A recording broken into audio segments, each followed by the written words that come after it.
We often rush to blame others, don't we? We cling to our assumptions, defending them fiercely, even when we don't know the whole story. This is a story about blame, about a misunderstanding that spiraled into revenge, and an ending that no one could reverse. Zara was the older sister. After a bitter fight with her husband, she had no choice but to return to her parents' home, her 1-year-old son Sami in her arms. Her younger sister, Fatima, was different. Educated, sensible, and newly married. Everyone believed Fatima was destined for a peaceful, happy life. Zara, on the other hand, was seen as a burden, a problem that had returned to haunt the family. They were a middle-class family, always struggling to make ends meet. With Zara and her son back under their roof, every little hardship, every financial strain, was laid at her feet. The constant taunts and whispers were like a heavy cloak she had to wear every day.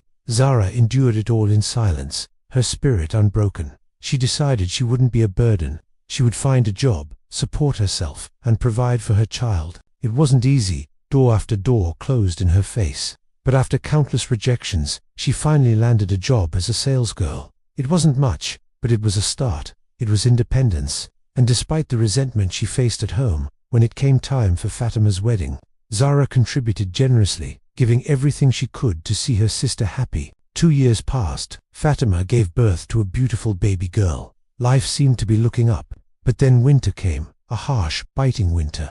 To keep the baby warm, Fatima stayed in a room sealed against the cold, a heater running day and night. One freezing morning, she needed to step out. In a moment of haste, she forgot to cover her head and walked out into the frigid air. The sudden, extreme temperature shock was too much for her body. She fainted, her head hitting the cold, hard floor with a sickening thud.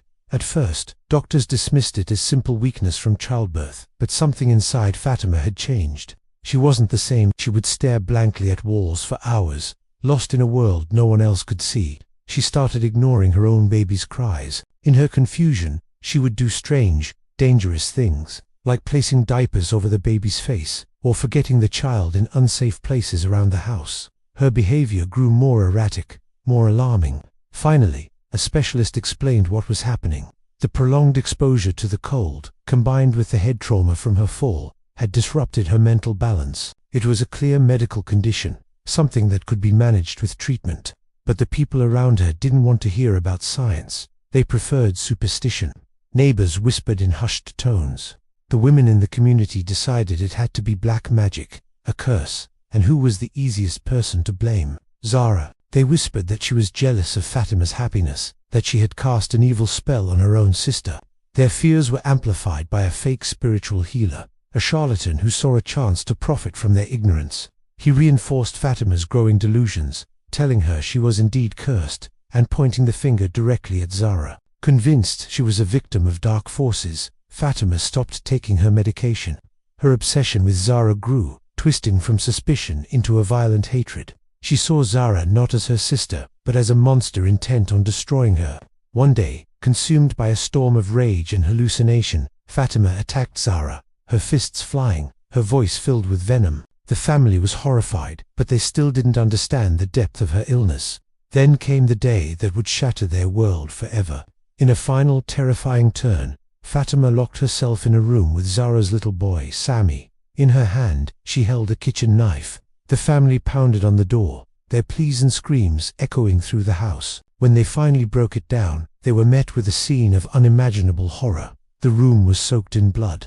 Little Sami was gone, and Fatima sat silently on the floor beside his body. Fatima was sentenced to life in prison.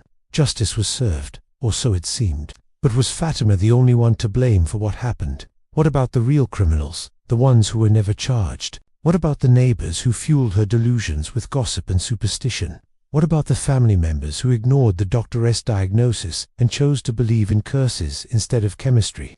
What about the fake healer who exploited a sick woman's fear for his own gain? And what about all the people who saw her spiraling, who saw the warning signs, but chose to stay silent instead of getting her the help she desperately needed? No one is born a monster. It is people, and the circumstances we create for them, that can turn a human being into one. This tragedy wasn't the act of a single person, but the result of a collective failure of understanding, of compassion, and of courage. Thank you for listening.